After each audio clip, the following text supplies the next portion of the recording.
Egg. This is me, Jay, and I'm here with my friend Kay tonight. Hi. She is my only friend in Spain, my main friend. I mean, I made like 2 other friends, kinda. You have other friends. I mean... You've only been here for a few months. Yeah, but I mean... Transition. My main friend. My main homie.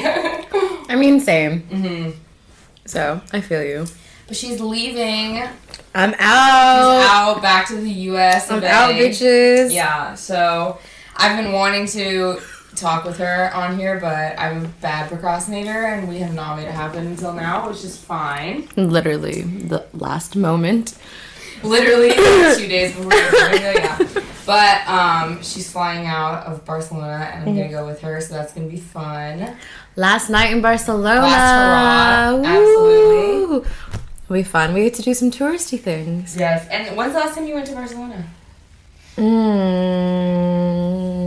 The summer before the pandemic. So what is that, 2019, right? Yeah. Yeah. Oh, wow, it's been 3 years then. It's been 3 years. Mm-hmm. The pandemic was like It's not pretty decent then, I think. big chunk. That wasn't like before, that was like the early stages. Because I was in Paris in like 2019 in February, and I remember we were like just starting to hear about it. Like it was in China, and it was starting to be right when we were in Europe. There were a few cases in Italy. It was like just before that all went down. You're confusing it. You mean February 2020. Oh. Yeah. Do I? Okay. Because I was on a trip in Belgium when they were talking about when the cases were in Italy and in Greece, and Greece has started to close totally down. Right, yeah. Yeah, I was gonna say. Totally right, because I graduated in 2019.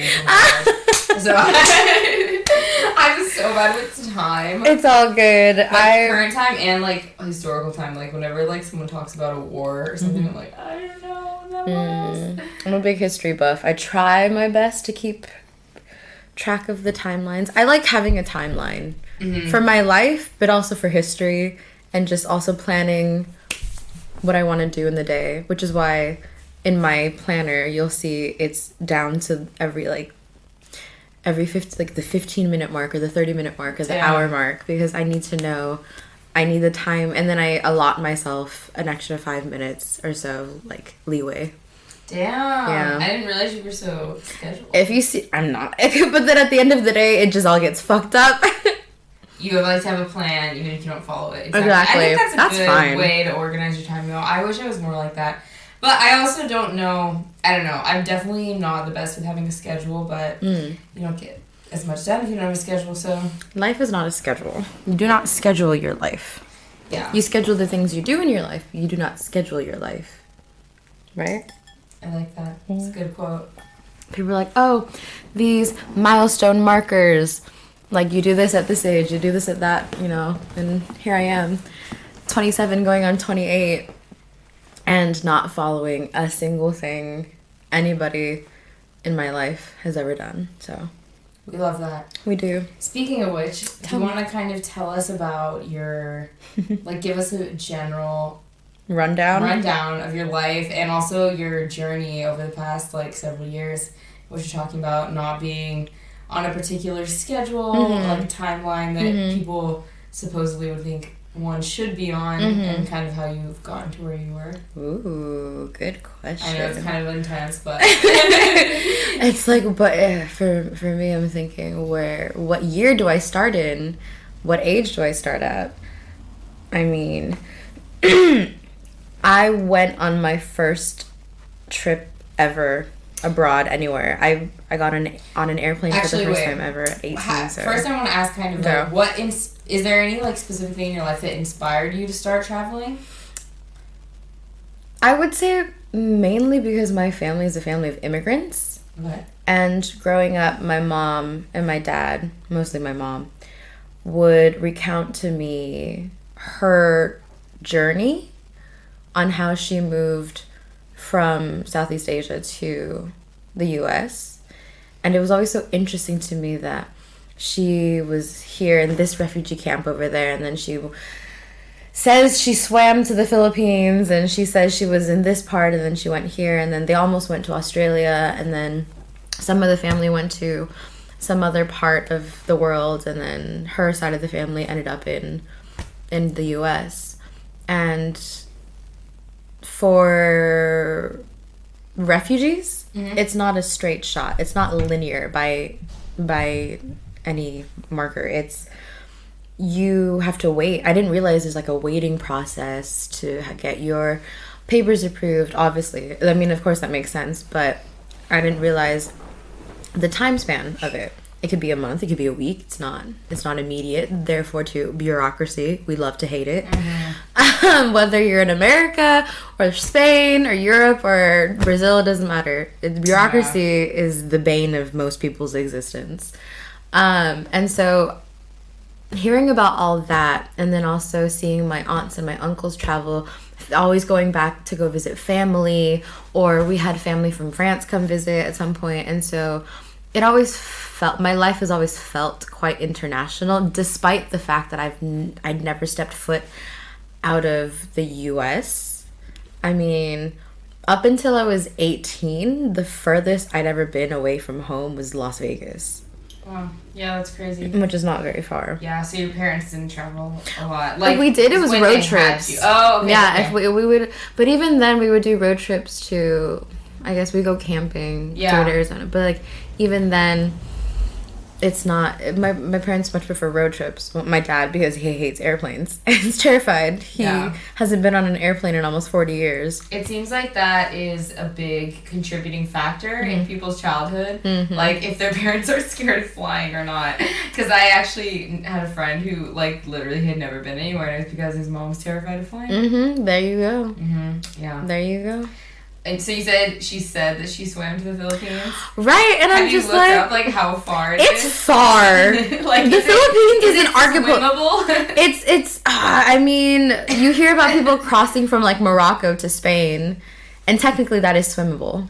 Okay. Right? I feel like at some point there is... And then you always hear about these boats that are close to shore, and then something happens and they just have to end up swimming from the boat to shore. So I feel like she might have swum in the water at some point. Don't know where. But the full length? No, probably not. My mother's not an Olympic level swimmer. She's not doing triathlons or long distance swimming. No. That would be really intense. I mean, if she did, kudos to her. But no, so just hearing about that, and then having my family and then also having a background of different cultures, and growing up in such a diverse city, and being surrounded by so many people and so many cultures and so many just types of food. And then being curious about it, because who doesn't love food? Absolutely. And so being curious about, like, but why do you eat this when in my family we eat this, and all this stuff. And so I suppose the natural progression would be to travel, but of course, like, I didn't have money. It was a minor, and I believe that. You know, like having an ID, like you need all this documentation to travel anywhere. And it wasn't until, so I studied Japanese in high school, all 4 years. My mother really wanted me to go for Spanish. I remember when I was in the 4th grade, and the first time they offered us a Spanish class, and my mom put me in it, and I went to the first class, and I cried after. I hated it. Yeah. And I begged my mom. I was like, Mom, please, if you just let me not take the class now, I promise I'll take it in high school. I promise. High school comes around, picks Japanese, like completely forgets about Spanish. Like, I was like, it's never gonna serve me. What am I gonna do with that? And then, yeah, cut to, 10 years later, here I am in Spain. But I studied Japanese in high school, and I remember during my senior year of high school, there was this program. It was an ambassadorship volunteer program that was sponsored by the Japanese government to try to promote more tourism. And this was a year after the big tsunami and earthquake that hit in Fukushima. And so we were studying about it, and our head teacher, the Japanese department, she's Japanese, and so she applied and signed us up for that program. And so they invited 100 different schools, and each school had 25 students, and you had to apply. You had to, there was like an application process, there was an essay, there was an interview and everything. And one student ended up having to drop out. They couldn't do it, and so I got picked. And it was amazing and it was crazy. It was all paid for. I just had to bring pocket money. So you went to Japan? To my first trip ever abroad, ever anywhere. Okay. And it was I don't know if I knew that. It was my first plane ride. It was 14 hours. What? Yeah. And how old were you? I was 18. Okay. I feel like I didn't know this. Okay. Well, your first plane ride was 18 hours? 14-hour flight nonstop wow. from LA to Tokyo. Wow. I feel like I didn't know that. Freaking the fuck out. So you got to go. And was it like a last minute thing that you got to go? No. Okay. It was, you said someone else dropped out, so I wasn't sure. Yeah, so the year before we had there's all these programs, like student exchange programs. Yeah, so there's all these student exchange programs between the US and Japan. And I remember my junior year, I had applied for one, and that one had a very serious interview process. There's group interviews, you had to do it in Japanese, there's a whole thing. And that would have been like you would spend the summer in Japan. And I applied my junior year, and in order to apply, you have to have a passport. So I made a passport, got it expedited and everything, and I didn't get accepted into that program my junior year. But then my senior year, I applied for this volunteer thing, and then next thing you know, my teacher, she emails me, she's like, congratulations, you've been accepted.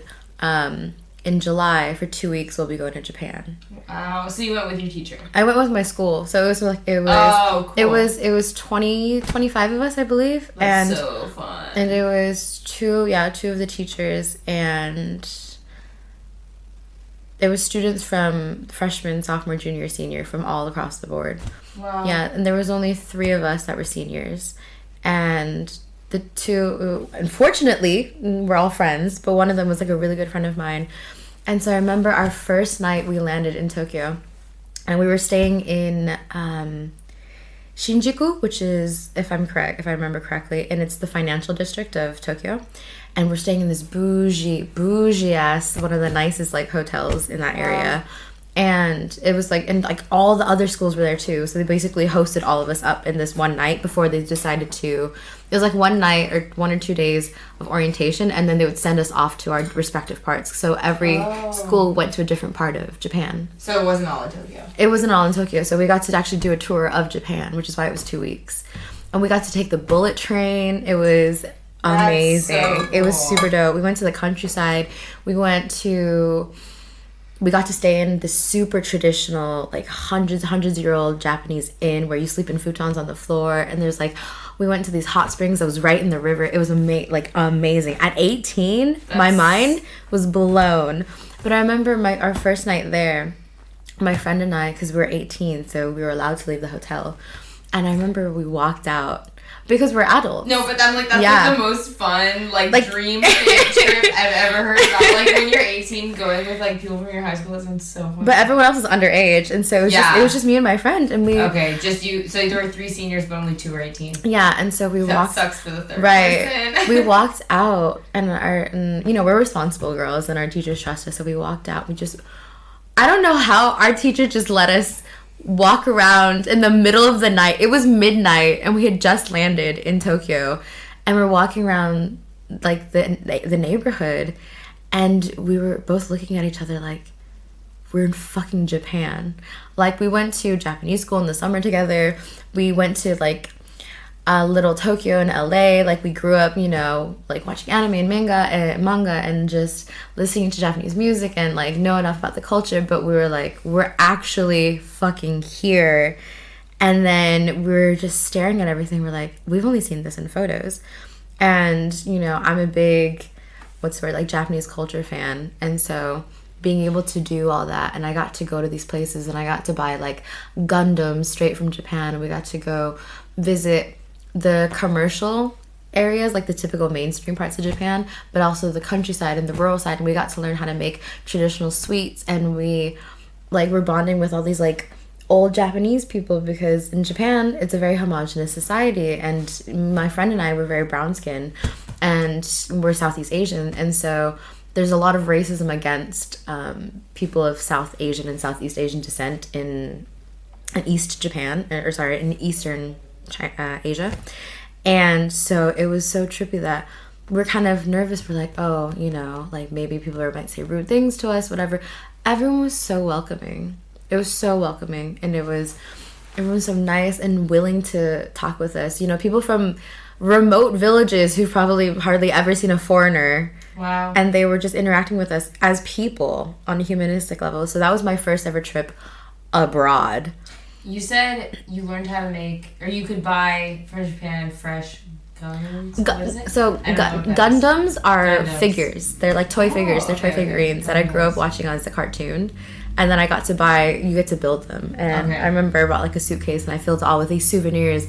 All my friends were like, can you buy me this? Can you get me this? Because we were obsessed. And we were like, I need this back home because it gets imported into the United States. So it's like 2 times more expensive.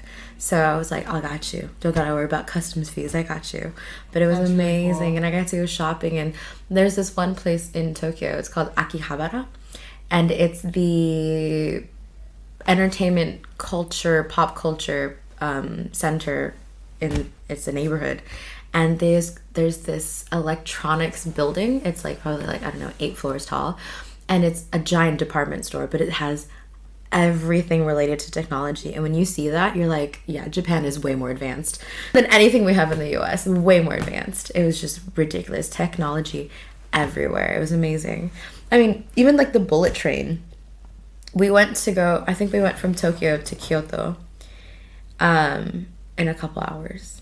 Wow. It was super nice. And then mind you, you're going across the entire country. That's insane. And we got to go to these Buddhist temples, and we got to plant some trees and help build some like buildings that were destroyed because we went pretty far north near to where the nuclear plant was. So it was quite crazy. It was really cool. We got to do. And so here's the part that kind of changed my life. We got to go see a geisha show. It was amazing. We were walking around in Kyoto and there's all these like just women like geishas like just living their lives as it was, you know? And I remember we went to this lecture in this auditorium held by the U.S. consulate out there. And there was this man who spoke, and he said he was a foreign service officer. And I was all, what is that? That's so cool. And he said he'd been living in Japan for the last few years.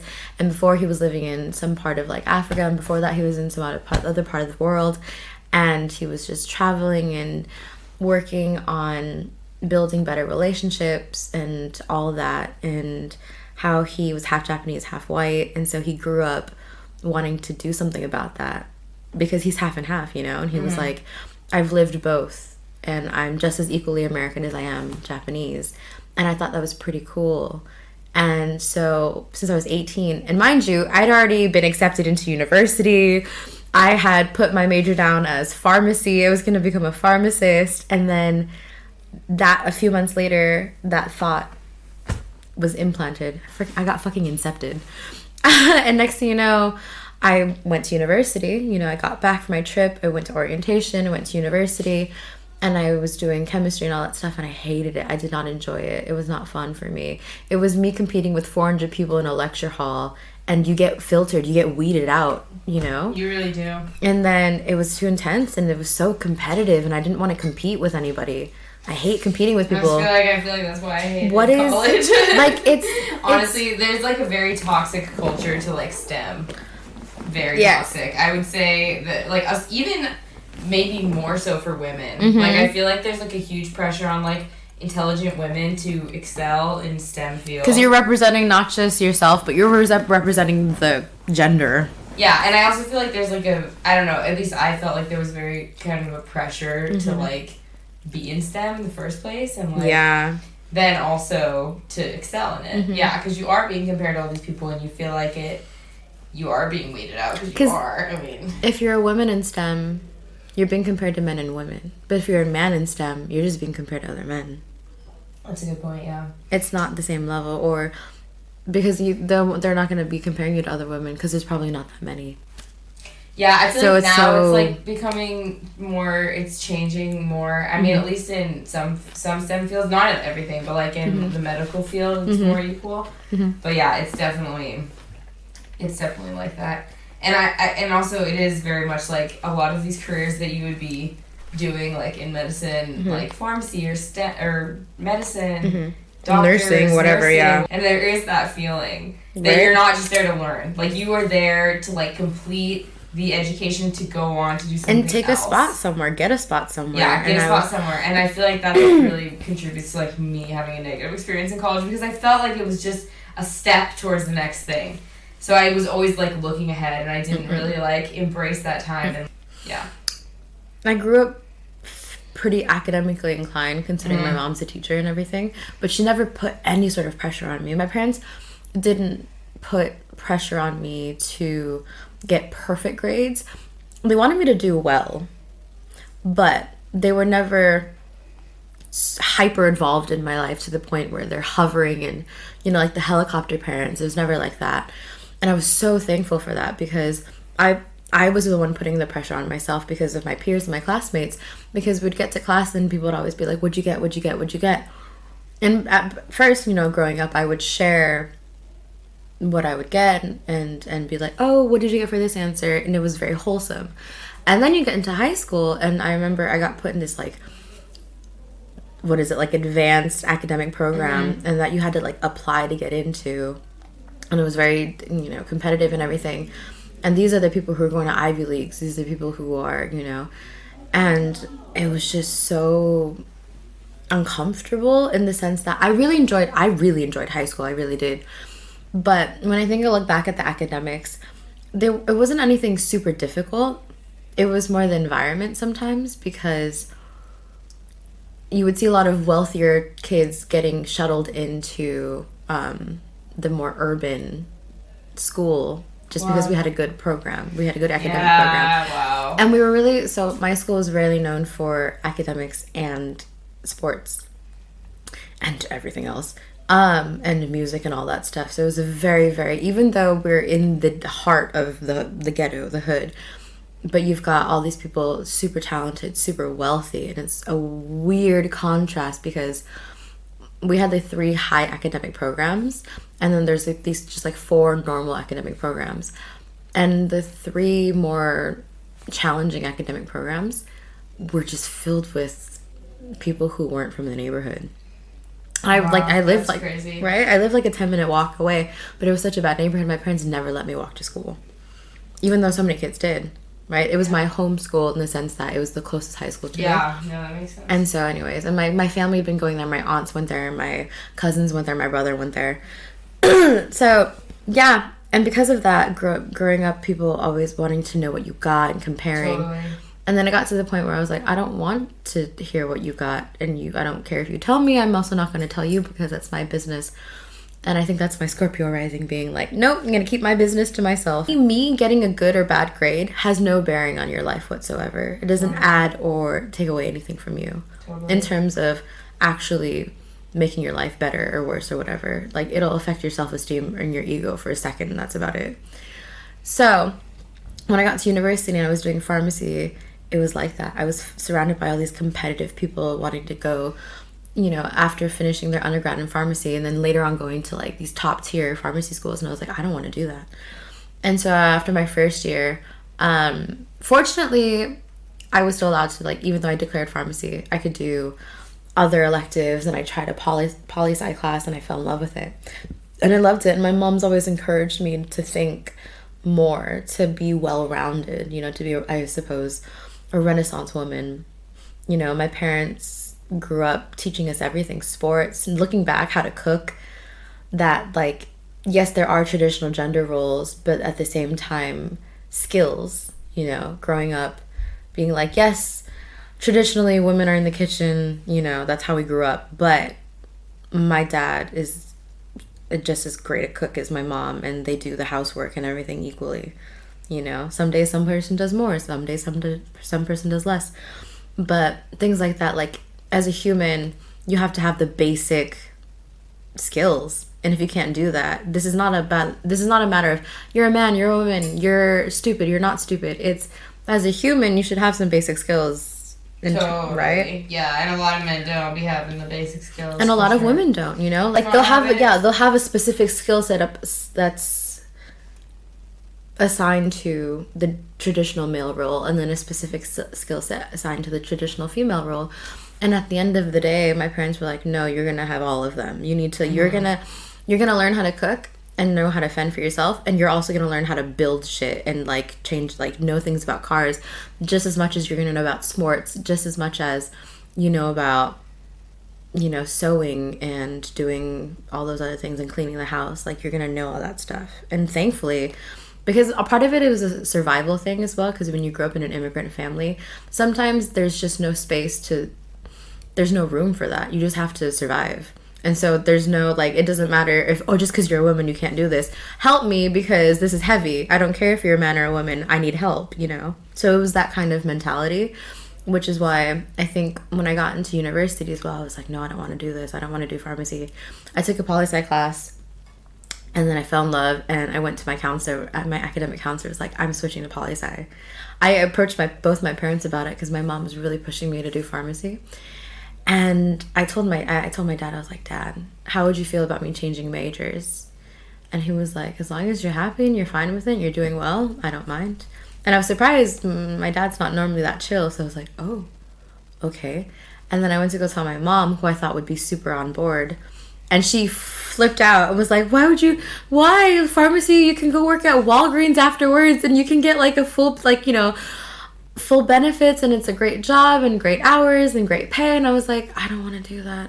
I don't want to be a professional drug dealer. Well, it just sounds really awful for me to work in like a Walgreens or a CVS or something. Those conglomerate, like, to be pharmacies. Just like to have to, or like in Target, like just to like be in a place like that every day, I know would like mentally drain me so much. Like, I would not be able to handle that. I'm sorry. Like, I need more diversity than that in my schedule. Also, it's like, that's one thing. I don't know if you've ever taken the Myers-Briggs personality test. Yeah. You have. You're at ENFP also, right? I think you said you were. Yeah, I'm an ENFP turbulent. Okay. I think I've taken it. Sometimes it's turbulent or stable or whatever it is. I don't know if the word is stable, but it's like, an A. Active? No, don't know. I can't remember. But I've taken assertive. Yeah, assertive. I've been both. It depends. Like, I'm kind of borderline. But I'm definitely ENFP. And one thing about an ENFP is that you don't like to do the same thing over and over and over again. Like, you need more diversity in challenge, you need more like diversity in your day-to-day than variety. Something like that would allow. A job like that would allow. And I don't know. I mean, the variety of drugs and different pills, but then at the end of the day, it was like, I do not want to memorize what any of these drug names are. I'm good. Yeah, but like, essentially you're like doing the same thing every day, like filling bottles of pills. Right. That's the thing though. It was a stable, consistent job, well paid, with flexible hours, and I understand why my mom and I were geared towards it. I remember writing my personal statement for why I wanted to go to declare pharmacy as my major, and I knew my heart wasn't in my personal statement. Yeah. My general personal statement, yes, because I was writing about my mom and everything. But my personal statement for my major, for my school, I was like, no, I didn't feel about it. I felt like I was bullshitting it, and I really did. Even looking back now, I know exactly what I wrote, and I was totally bullshitting it. But I was 17, 18, and... No one knows what they're No, exactly. 17, 18. Even when I was growing up in high school, I dreamed or had the ambitions of studying abroad. Mm-hmm. And I was like, oh, I can go to Tokyo University, I can go to Oxford, I can go all these places, not realizing how truly difficult it is to get into the top tier schools of the world, not just my local area, but the world. And then it wasn't until I got into university that I realized as well how competitive it is, because that's when I didn't realize that you could have international students at university, and we would have a lot of, international students from Italy, from China, from Spain, from, India, from wherever. And I was like, they're coming here and they're taking, they're not taking spots, but they have spots here. And I realized, oh, so when I applied for university, I wasn't just competing against people from California and whatever. I was competing with people from around the fucking world to go to my university. Yeah. And that just blew my mind. I didn't realize that, wow. Because again, I didn't realize to what scale people would want to go to university in the US. Especially California. Yeah. I was shook. Yeah. So that makes sense. Because when you grow up in a place, it doesn't, I mean, obviously where I grew up is different because, it's not as attractive to the masses, but it definitely is like you don't see it as a place that people would care about or want to visit. And that's like one thing. It was only until I left my hometown for like a significant period of time that I still don't want to live there. You look back in hindsight, but you can appreciate it more when you've spent time away from it, for sure. It's amazing, but yeah, that ended up switching to poli-sci, and so the foreign service officer that spoke to us in Japan had mentioned that he had done this English teaching program called the JET program in Japan, and that's when I first heard about it. And our teachers had been telling us about it for a while as well, but it didn't click in my head. And I was like, okay, I just need to get my bachelor's degree and I can do that program. So for the next 4 years for university, I was focused on getting my bachelor's degree, graduating, and then applying for that program. It's a very competitive program. It's not easy to get into either. There's a whole interview process, and then it's about a 7-month period application process. And I remember I was like, I want to do that. As soon as I get out of university that summer, I'm out. I'm going to Japan. I'm moving to Japan. And I studied Japanese in university as well. I fell out of love with it because of a particular professor. She was a bitch. She was very much a bitch. Out of love with like the language, or kind of like the idea of it, of going there? Studying it. Okay. I'm still in love with the language, and I'm still in love with the culture, and I'm still in love with, wanting to go back. But that particular professor took out any sort of joy I felt about furthering my education in Japanese. Why was she such a bitch? She's just a bitch. She was Japanese, and she studied specifically Japanese syntax, which is... No wonder she was such a bitch. Yeah, she was basically saying, she's like, you're never going to improve, you're never going to be good at Japanese. And I was like, I've been studying this for a long time. I think I'm pretty decent. I'm not horrible. I tested into the intermediate level. I think I'm okay. I was 18 in a class full of 21, like, people who were much older than I was. Oh, so this is when you were a freshman? This is when I was a freshman. I was in an upper level class, and I was like, I think I'm okay. And then later on, I was, over the years, I think I dropped out of Japanese my third year of university. Because I was like, it's not making me happy anymore. Yeah, and it was so really painful. Sad. It's really sad to see. I feel like a lot of professors and like people in academia in general are like that. And I feel like it has to do with like when you become educated and teachers are like mean to you and talk down to you and you feel like invalidated in your own self and your studies, then you further like transfer that onto your students. And it's really upsetting because it should be like a way better environment, the environment of education and learning, but it's not. And it's like I've seen it, especially the example that I've seen the best in is like doctors with residents. Like the doctors literally destroy. This is not great. This is the Grey's Anatomy level. The residents. Yeah. I mean, I haven't even watched Grey's Anatomy, to be honest. But like they literally like are so mean to them and degrading, and I think they finally is it necessary though? I was gonna say no, it's not. It's not necessary. Like, residents would have to be like working like 60 hours in a row with no sleep, and they would be working like so many hours a week and being paid like hardly anything for it. And they just get treated like shit. Like they are just made to do all of the like really hard things. We get back into the cycle of abuse. It's exactly that. And I feel like a lot of people in academia are the same way because they were treated like shit and had to like go through this process, so they feel like they need to transfer that onto the next generation. I despise the fuck out of that. Which is why I'm thankful my mother, as a teacher, she's so loving and so patient and so nurturing. And she teaches children with disabilities, so even more so. That's the hardest type of teaching, is that type of teaching. Totally. And she teaches middle school.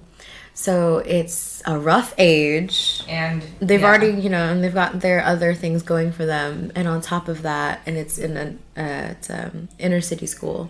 I guess, it's like a very like ghetto area. It's a very ghetto school, And I was like, I don't know how you've been doing this, Mom, because I'm dying. Now that I'm out here doing, English and doing it in a different culture, it's just, I could never compare. The patience that she has. No. Right? And I can barely do what we do. Yeah. Legit. It's exhausting. Honestly. Yeah, it's exhausting. Just because, it's true. I had heard people say this about teachers before, but I never...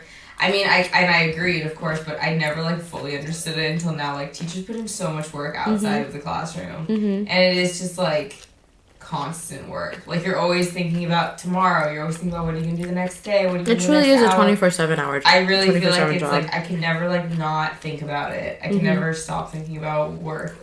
Which I've never felt like that before. Like, I've always had a job. I mean, and I've worked, like, difficult jobs, but it's always been something that I can, like, go, perform my labor, you know, do my job, and then separate yourself, and then, like, be able to, like, separate myself. And it's different. It's not like that at all. It's not. Yeah. It's a constant thing. You come up with ideas, and there's a lot of creativity that comes into education that people don't realize as well. You have to come up with, at the end of the day, like, everyone learns differently, so you have to come up with ways to make sure that you are educating all of the students to the best of your ability and also in the most comfortable way for them, you know, because you have to compromise, basically.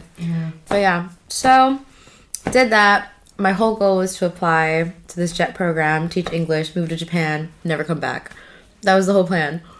And then, of course, what happened, so I moved to university with a friend of mine who I met my senior year of high school. And we became roommates in university, and we lived together for about 2 years, and we became best friends. And at the end of our sophomore year of university, she went home for the summer. And we were talking about, you know, finding another place for our third year and all that stuff. And she told me she wasn't coming back to university. Not to our university. And that left me in the lurch, because then I was like, okay, I have to find my whole game plan, like, has changed. And I need to find a different play. I need to find an apartment. I need to find roommates. And I was working and going to summer school at the same, like, summer sessions to try to finish my degree faster and everything. And I was working, like, almost, it felt like, I think it was like 60 hours a week in the restaurant. It was back when I was a waitress at the sushi restaurant. And then also going to school and going to classes. And there was one class that I was in, I ran into an old friend of mine. She was my dorm mate my freshman year of university. And we kept in touch, like, we were friendly. And then we were talking, and I was so glad we were there. And then she'd mentioned how she got a French boyfriend, and she was, there was like this 2-week period after summer session and before our actual normal school year began.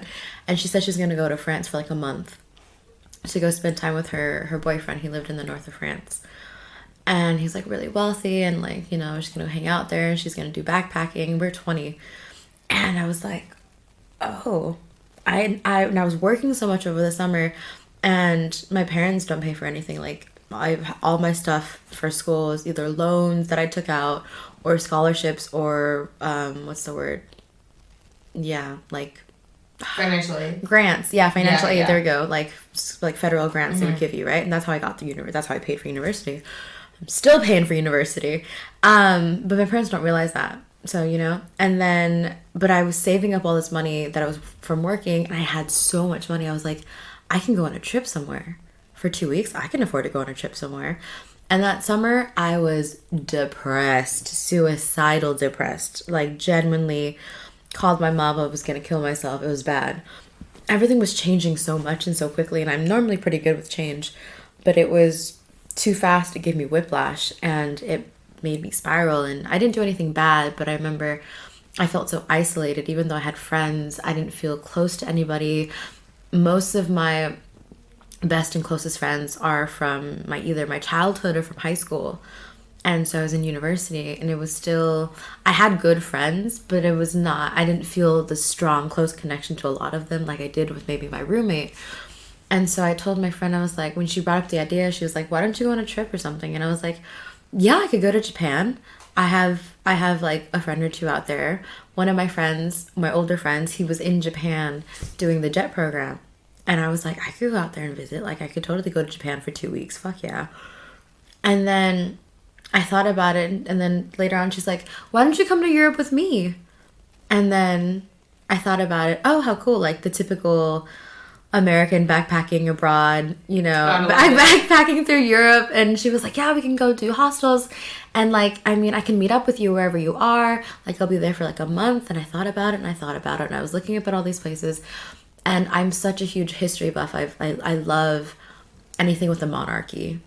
because in the US we don't have that. And I was so obsessed with it. And I remember reading all about like Queen Elizabeth and Marie Antoinette and the Palace of Versailles, and wanting to go there and seeing all these pictures, and watching the History Channel with my mom growing up and wanting to do that, and watching all these like Anthony Bourdain and like watching them travel, and the food, the goat. Right? The goat. Let's and just inspiring people. May he rest in peace. Right, and passively inspiring people and actively inspiring people. And I thought I could do that, and then I was like, I don't speak Spanish, I don't speak French, I don't speak any of those things. Like, what am I gonna do? And my friend, she's Hispanic, but she's also studied French for a long time, so she spoke fluent French and she spoke fluent Spanish and obviously English. And so she's like, don't worry, I got you, like, I'll be your translator. You don't really need to speak. Exactly. In the end I got by.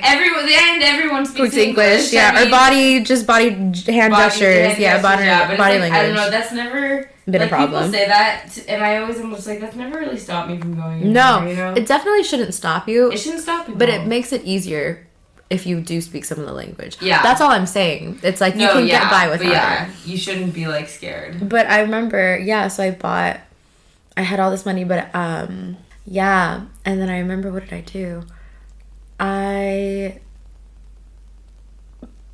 I was telling my friends about it, that I was thinking about going backpacking by myself in Europe for 2 weeks before school started again, and everyone was like, you're fucking klutz. Ooh. Okay, we paused it for a second because we had to redact Kay's name over here. Redacted. Madame bitch. Because the podcast Madame bitch. The podcast I always listen to, when they talk about like the boys they're dating, they're like, I was talking to Redacted. No, we so did mention funny. we would do that. Yeah, but anyways, I accidentally said my name on the last time I recorded. But I mean, anyways, are you not a hetero? Like, if you're a hetero female and you don't come up with some sort of dumbass nickname for some guy you're interested in or you're talking to. True. So that when you're in public, you can discreetly, but not so discreetly, discuss this person. Yes, it's a similar vibe. That, but that's a good idea. Yes. Kay just asked me while we paused it if I wanted to go to film school, and I'm like, I don't see why not. Maybe. She's explaining all these technical things to me. I don't even know. Just to me, it feels editing technical. The sound. Yes, and I don't understand any of it. I've tried to edit videos for school projects and completely over my head. I mean, I'm not very good at it, but I do like it. Like, well, and this is just sound, but I do like to like make things. Like, I enjoy making making this is so much more fun to me than other stuff I've done in my life. There you go. And I do enjoy it. There you are. Yeah, I don't know. And I feel like I should have like You got options. You got options. I should have figured it out sooner because when I was a kid, I always loved like movies and film and like and music, singing. Like I wanted to be a singer and an actress for a long time, and now I definitely don't want to do that, especially acting. But it's like it would be cool something to like in that be vein. Involved in the production of it, yes. Or more so, I think I would rather produce things that are kind of like more documentary, journalistic-esque type of, you know, creative things. I get it. Not exactly like. I don't know, it'd be fun to do some just like like traditional film, but yeah. So yeah, I might fuck around and go to film school. Do it. But fuck you said your friend. You said your friend. Your friend. Which one? You said your friend's in Europe doing that about like film or something. Is she in film school? She's American. No, she's American, and she. The one in Argentina or a different one? The one in Argentina. Okay, so, she's American, and she's from Southwest, I think, somewhere in the Southwest, and she studied film in university, and then she applied for a Fulbright. So she got a Fulbright to do this documentary out in Argentina, and while she's there, she's also attending a film school out there. To it's part of the requirement, like I suppose. No, it's like classes. She's just taking classes, Okay, cool. So it's not that structured. And then she said when she comes back, or if she comes back to the U.S., she would want to go into the entertainment industry. Yeah. Even when we were out here living in Spain, she would do open mics, and she writes music. Cool. She wrote songs. We spent quarantine together. She wrote songs for people's birthdays, and she would perform them, and she coordinated this talent show between us and all the neighbors during quarantine. And yeah, so she would always, even when she moved around Spain, she would always be going to these art shows and these music shows and trying to network and connect with people. And abroad, we're living abroad, so it's not easy. Yeah, sometimes in Spanish. She yeah. speaks some Spanish, yeah, but okay. It's still not like fluid, I guess. And she would do it, and she, she met with these people, and they had like their jam sessions. They would record music. They would go in the studio and record. So she worked her ass off for it. It's hard. And she really wanted to try to make it into the entertainment industry here, maybe, or even back home in the States. But she just wanted to be a part of it. Yeah. No matter where it was. I feel that. So, I just feel like I just want to make something. Do it. Like, I just want to, like, make something or be a part of making something. Yeah. So, yeah. I get it. I don't know. It just always it felt like I should do something more realistic or some dumb shit like that. But then it's but here's the thing. What does that even mean? Exactly. What is not realistic? I feel like even when people look at my life, they look at the trajectory of my life, it doesn't seem realistic either. No, it doesn't. I feel like, people are just scared to do stuff like that, and so almost they try to talk you out of it because they are scared that you're gonna fail, but I don't know. Oh, so yes, speaking of failure, going back to this, I brought it up to a lot of my close friends and best friends that I was thinking about backpacking abroad, and nobody really had faith in me. I know what that's like. And I was genuinely surprised because I'm a very supportive friend, realistically, I suppose. But if you want to, those bitches. No, but usually if somebody says they want to do something, I won't be like, don't do it. Yeah. Unless it's genuinely dangerous and you might actually die type of maybe situation. But if there's no death involved. If there's no life or death, it'd be fine. But this is around the time I think Taken had just come out. So the cultural impact of that film can we talk about that? Has fucked up my life, especially as a young woman living in Europe. Me too. So yes, everyone talked about how dangerous it was, and I was like, I'm from the hood, I'm good. Like, there's gang shootings every other week. I mean, if I can survive that, I think I'll be okay. Yeah, I also think I grew up learning how to fight, so I do want to go back to your story, but I also want to say, because we were talking about this earlier about Taken, it's so insane how I'm sure most people have seen Taken. I was surprised you haven't seen it, but basically, this is not a spoiler because it happens in the beginning, and I feel like people know what it's about. Basically, they go in and they get to Europe, and then they share a cab with these guys that they met at the airport, and these guys are these good-looking charismatic men that they're flirting with. They're European, they're foreign. Yeah, they're all these hot European whatever, guys. Yeah. Okay, yeah, let's be friends, whatever. And so then they are let's share a cab. We can take the same cab to save money. And the girls are oh yeah, okay. And so in the beginning you're just that's kind of dumb. I don't know, think about it. It truly is though. I wouldn't be trusting people like that, but I mean, I won't say I've not been in dumb situations. I mean, same, but that's pretty. But that's too dumb. That's pretty dumb. It's too dumb. Yes, that's pretty dumb. We're not doing that. So then these men who end up kidnapping them see where they live because casually kidnaps them. Share a cab, and so but then they are eventually sold into the human trafficking industry. And we were talking earlier about how the industry, how it has a kind of negative impact, I think, because it makes people misunderstand truly what human trafficking is, because obviously human trafficking doesn't, well, maybe it's not obvious, but I know. And also traveling alone as a woman in the world. It's already hard enough as it is, but then having films made about it, it's two young women decide to go traveling the world alone, they must be kidnapped. And sold into the sex trade. But it's that's not how people end up in human trafficking. People end up in human trafficking because of it's just so Liam Neeson can kick ass. Yeah, totally. Because of mental health and male drug savior use and men manipulating them, and also maybe they have some problems too, but and also are just can be kidnapped. But it's definitely more often that it's a situational thing and it's not like you're kidnapped in the night in this like dramatic scene.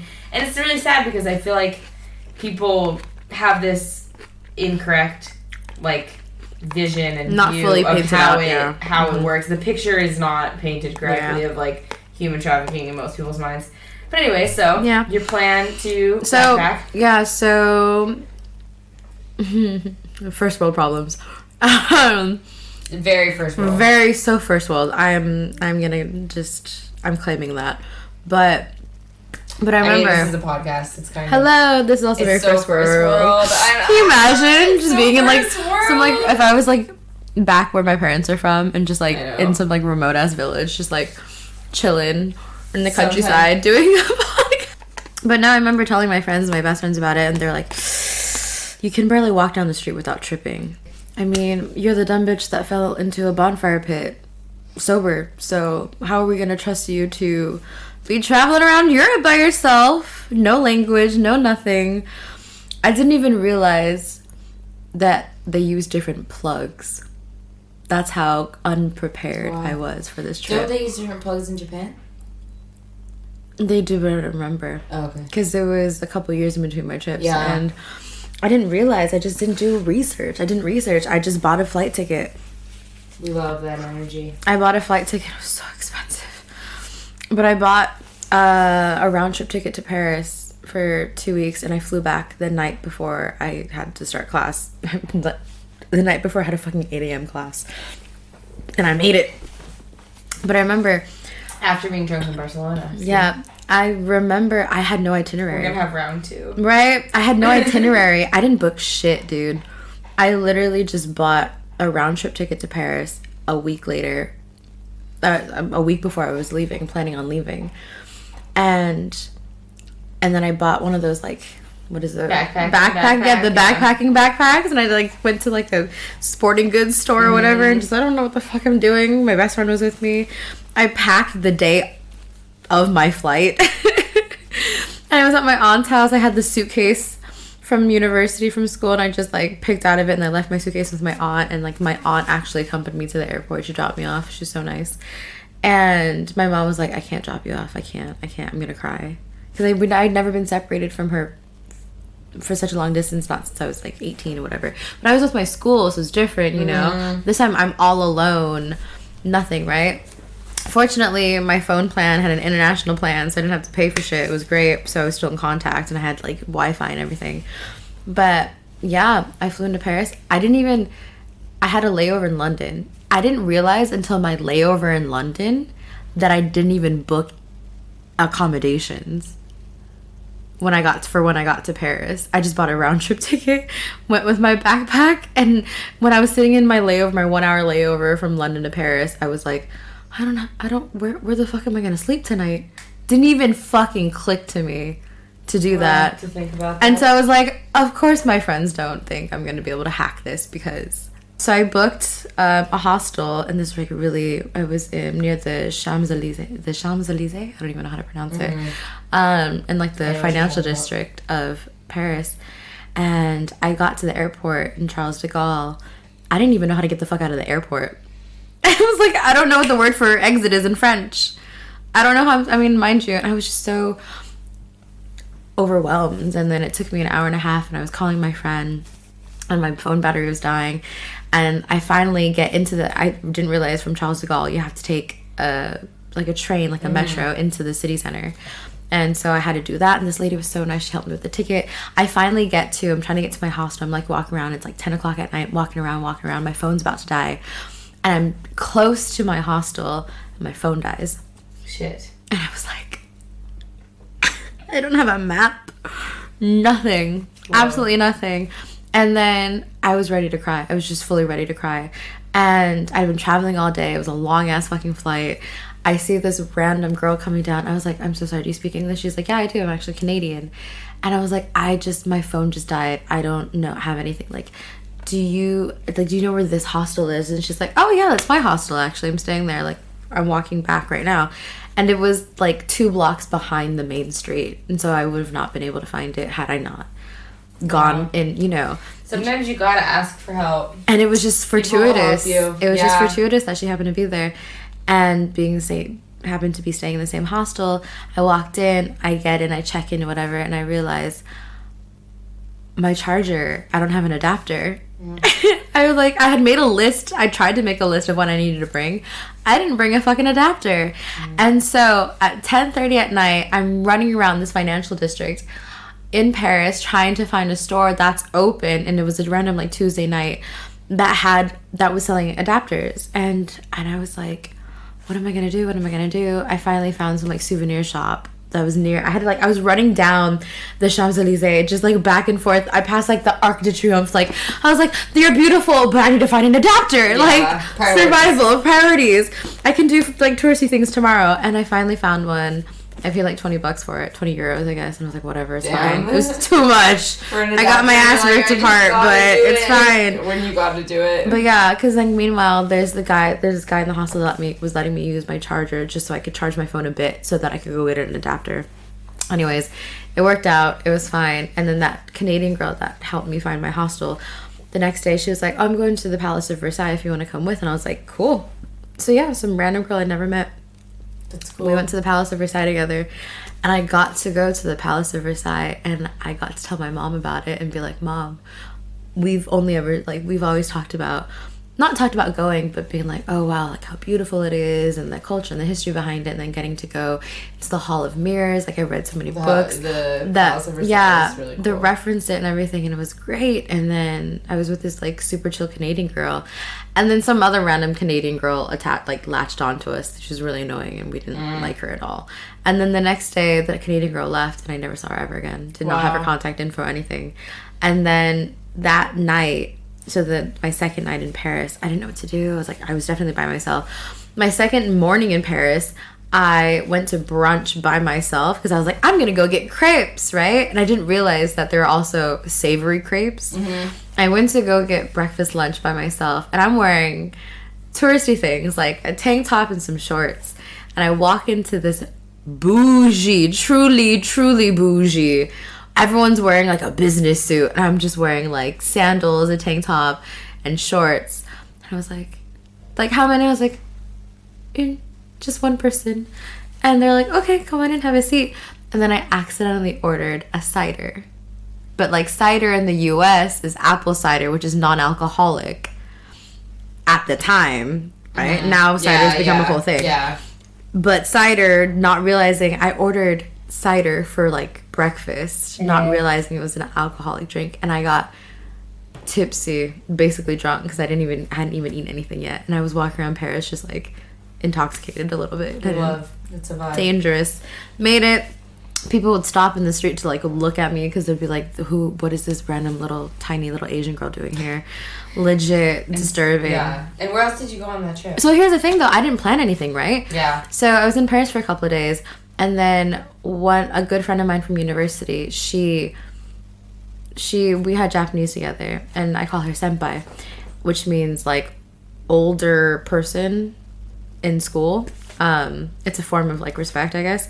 And she was living in London. She was doing a master's in London, and so she invited me to London to stay with her and her husband for the weekend. So I was in Paris for a couple of days, just like bought a ticket to London. I think I took a coach bus because between Paris and London there's this tunnel, the Brennel, the underwater tunnel. And so I went on that, and it was like I took like an 8-9 hour bus from Paris to London.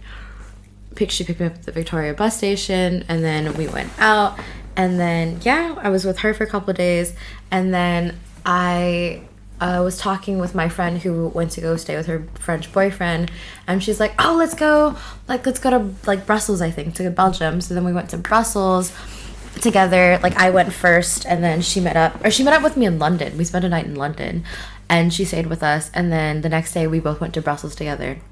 And then we were in Brussels.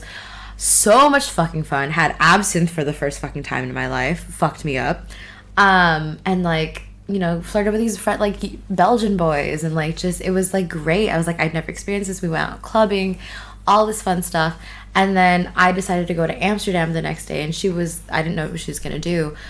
She wanted to stay in Belgium for longer, but I was like, no, I want to go to Amsterdam. So then I ended up going to Amsterdam by myself. And then she met up with me later, smoked weed for the first time ever in my life in fucking Amsterdam, That's pretty which cool. is also dope.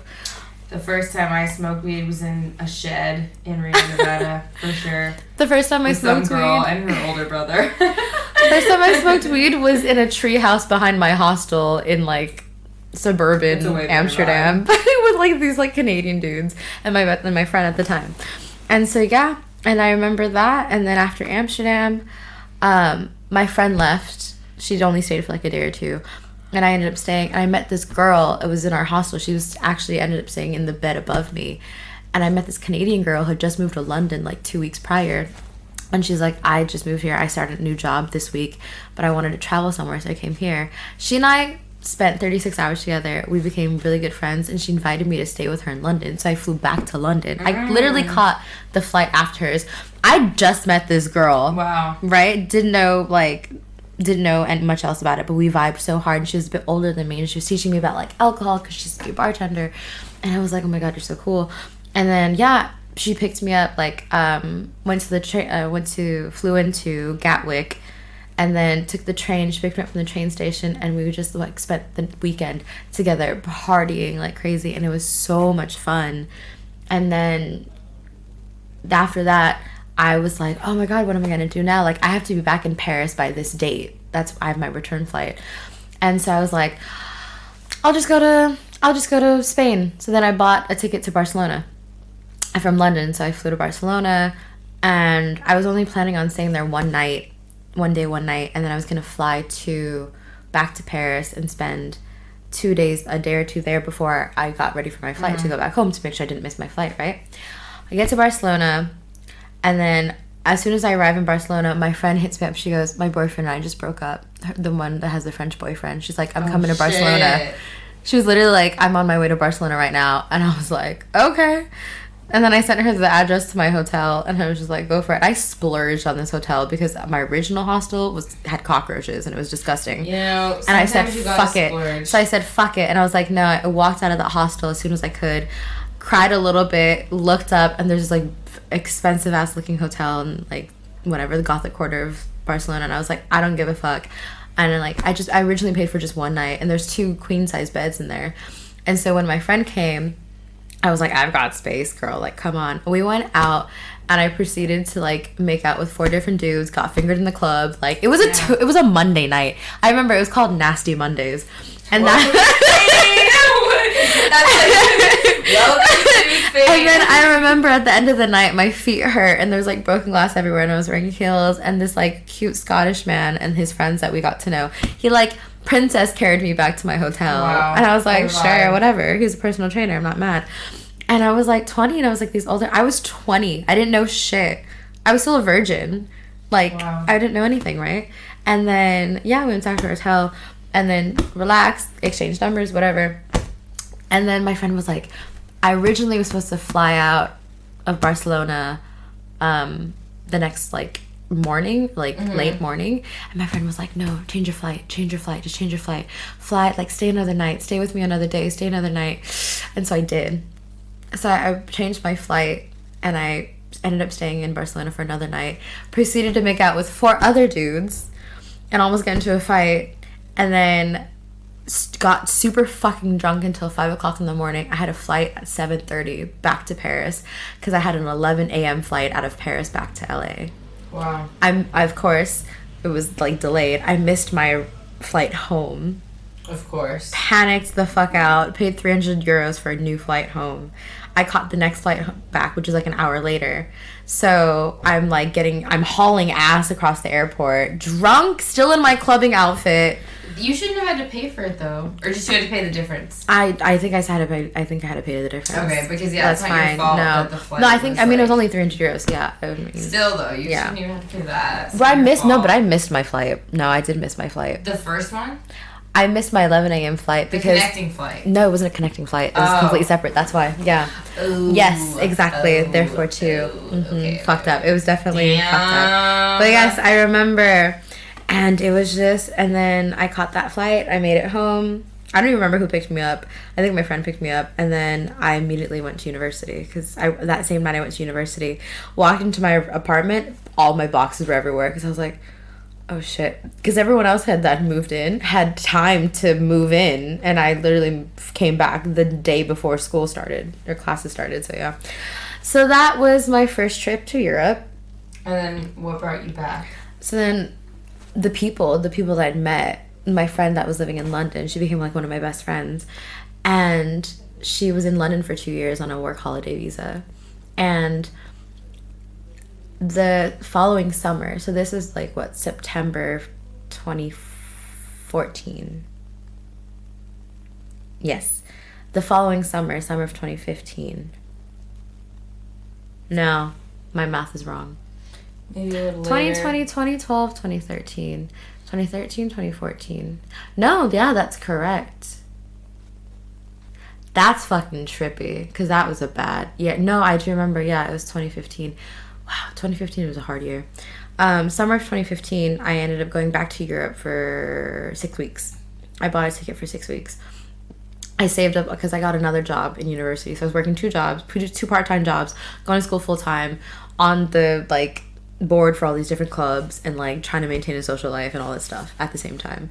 But also saved up money to go, because I wanted to go to Europe during the summer. I was like, everyone else is going to Coachella, everyone else is going to all these like raves. I wouldn't go to Vegas, and I was like, I'm saving my money and I'm going back to Europe. And then this Euro trip, I bought a round trip ticket out of Copenhagen. Dope. Literally, I want to go there. Landed in Copenhagen, got on the last like train and I went in the opposite direction. Oh shit. And so I had to wait in the fucking cold in this empty ass train station from like midnight until 4 or 5 in the morning, just out in the cold. And it's Copenhagen. It's fucking outside. Cold and outside. And there was no one around, just like the security workers or whatever. And I was just out there, and I was like, it was dark. It was suburban Copenhagen. Yeah, I was like, awful. And I was like, I'm definitely gonna die. I was like, I know I've never seen Taken, but I'm definitely gonna get kidnapped. Someone's gonna rape me. I'm gonna die. Somehow made it to my hostel, like, God, I don't even know what time. Yeah, checked in. They're like, you okay? You're supposed to check in last night. I was like, yeah, don't. I got lost and confused. And then I checked in, and then as soon as I dropped off my shit, I went to go have breakfast because it's so early morning. And I sat down next to this dude who turned out he went to UC Santa Barbara. So he was going to school. I don't know where he was from originally, but he was going to school in Santa Barbara. And I was like, oh, I go to this school, like not too far. And we're having breakfast and we're getting along really well. He's like this gay dude, super cute and super funny. And he was like, do you want to smoke? And I was like, sure. And, like, we just, like, went outside and, like, smoked some weed. And then we spent the day together in Copenhagen. Highly recommend. Beautiful city. Love the Legos. They have this place in Copenhagen called Christiania, which is... It's like a commune. It doesn't abide by... Cool. It doesn't abide by Danish law. Wow, yeah. That's really sick. It was so trippy. And so it was you can't take photos. You can walk in there. You can't take photos. That's really cool. Yeah, I would love to go there. It's super. It was What's it called? It's called Christiania. That's really, really cool. It was really cool. I didn't even know that existed. And there's all this beautiful art everywhere, and it was crazy. And yeah, we went on a tour, and then we left because I was only in Denmark for like a day because like Denmark doesn't call to me, Copenhagen, whatever. No. And then after that, I don't know where the fuck I went. I think I went back to Paris. I met up with one of my friends. We were in Paris for a few days, and I was showing him around Paris because I'd been there before. Met up with some other friends, and then I went back to Belgium. I don't even know. This trip was so all over the place. At one point I just remember at one point I went back to Barcelona because I'd never seen Barcelona during the day because I was too busy partying. So I just So did you go anywhere else in Spain at that time? Yeah, I went to Madrid as well for the first time, and that was really cool. And then I went to Hamburg, Germany at one point. I was in London for like 3 weeks. I don't know. That's really cool. 6-week trip is a long trip. And I didn't plan it. Oh, I went to Lyon. I was in Paris, and then after Paris, I went to Lyon to go visit my friend who got a new French boyfriend. Family was super. She likes the French. She really does. She really does. And his family's wealthy, like millionaire wealthy. And they owned this like 300-year-old mansion in like Lyon, which is like Is your friend wealthy? No. I wonder how she finds these men. Tinder. Yeah. But they always wealthy? It just so happens that they were. They all met. She met all of them. Expensive. She does. She's got a radar. She met them all in California. So yeah, but yeah. So then I went to go stay with them for a few days. And I tried rosé for the like real rosé for the first time, and it was like a $10,000 bottle of rosé because they're bougie. Like they owned so much land. They had an east wing and a west wing, and they had an infinite. Like I don't even know how you can have an infinity pool in the middle of the countryside. We're not like on a skyscraper. It was ridiculous. That's crazy. And then there was behind their home, there's just like this forest, like open, beautiful land, and they're like, yeah, it's ours. I was like, I'm sorry, I don't own this land. That's crazy. And I remember, like, they had so many floors.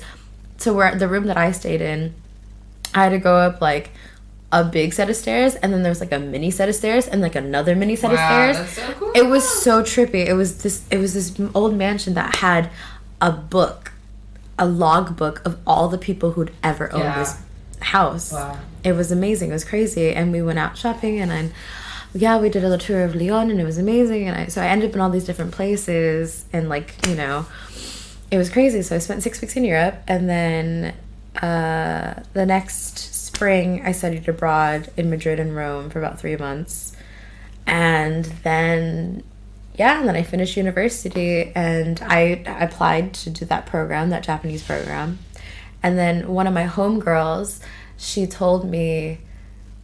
I think it was January of 2017, about how one of her friends that she used to work with taught English in Spain for a year, and she loved it.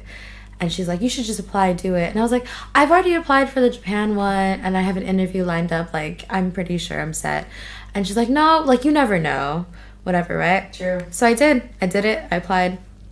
And then I convinced one of my best friends to apply with me, and we ended up moving to Spain together that same, like, autumn. Yeah. Wow. And then here I am 5 years later. And then, you stayed in Spain. So you lived first in Galicia. For 2 years, yeah. For 2 years, and then in Seville for 2 years. For 2 years, and then in Zaragoza. Mm-hmm. And do you ever think about the Japanese program? So, when I applied for both, right? The Spanish program accepted me, I think it was the end of May. And I didn't hear back from the Japanese program until July. Because I originally got waitlisted, and then I got accepted. And the thing with the Japanese program is, if you accept it, and then you decide not to go or whatever, you get blacklisted. Yeah, it's in their whole like website. You get blacklisted. You're never allowed into it. And so when I got accepted, they offered me a place. I emailed them and was like, I'm sorry, I'm gonna have to reject this, but is it like, does that mean I can never apply again? They're like, no, you can. They're like, we only blacklist people who say yes and then don't show. Okay, that makes sense. Because they pay for your flight ticket. There's no visa between. There's no visa at the time. There wasn't a visa between Japan and the U.S. because we have a really good relationship. I didn't need to get a visa, even though it was the same length. But between Europe and the U.S., you do need a visa. I'm surprised you don't need one for like just that long of a stay. It's because the U.S. has like a strong presence in Japan. We helped basically write their constitution. So yeah, gotta love that. Modern day post-colonialism, So that's why. And they paid for your flight ticket and everything. So yeah, it was so much like Japanese program. So what made you? So you already had decided. You already had been accepted to the Spanish program, but and I'd already started the process to do the visa. But did you consider like dropping out? Yeah, to do. I'd already dropped $300 on getting my visa. I was like, I'm just gonna stick with it. And my best friend, I think if it. And you liked Madrid, you knew. I did. Yeah. You had been to Spain. I did like it. Yeah. I think what it was is also because I was applying with one of my best friends. I would have left him in the lurch because the part of the reason why he was applying was because I was applying. We're gonna go do it together, and then we ended up getting placed. Originally we were placed in the same area. And then they fucked up his placement, and they actually sent him to a different part of the region. And so we ended up being an hour and a half apart. And I was like, I was on the coast, I was in a small town, and he was in a big city. Lucky. Oh, well. So here's the thing, though. But at the end of the day, it actually worked out because he really liked that city. He stayed there for 4 years. Oh, wow. He never left. That's awesome. And then I was in that town for 2 years, and I fell in love with everything. Like, that first year has basically cemented the reason why I've stayed here for so many years. Wow. Because of my family, because of the friends I made, and the vibe and the food and just everything. And then, yeah, so then did 2 years there. And then... I hate to stop you. Go. I'll be right back, okay? Okay, I need to finish eating. Quick break. Okay, so you fell in love with Galicia and Spain. Highly recommend. I'm telling you. Maybe I will go. To whoever is listening to this podcast, whether it's 1 or 2 or none, whatever, I don't care. You have to go to Galicia. It is one of the most untouched parts of Europe and, well, yeah, Spain, because the nature is so, they work really hard to maintain the fact that it doesn't get so fucked up by industrialization and the human footprint and everything like that. It's so nice. It's like wild ass nature. You're not gonna find, it's the most lush part of Spain. It's amazing. I love it so much. Yeah, so yeah, well, I like. And you live with a host family.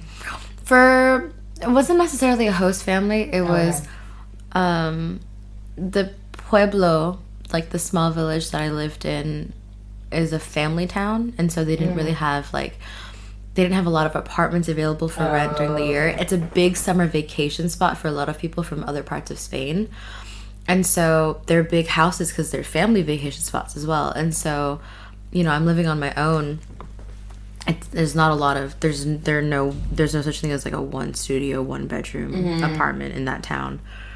And so I was emailing my coordinator the summer before, and he was saying how there's a couple of options. I asked around.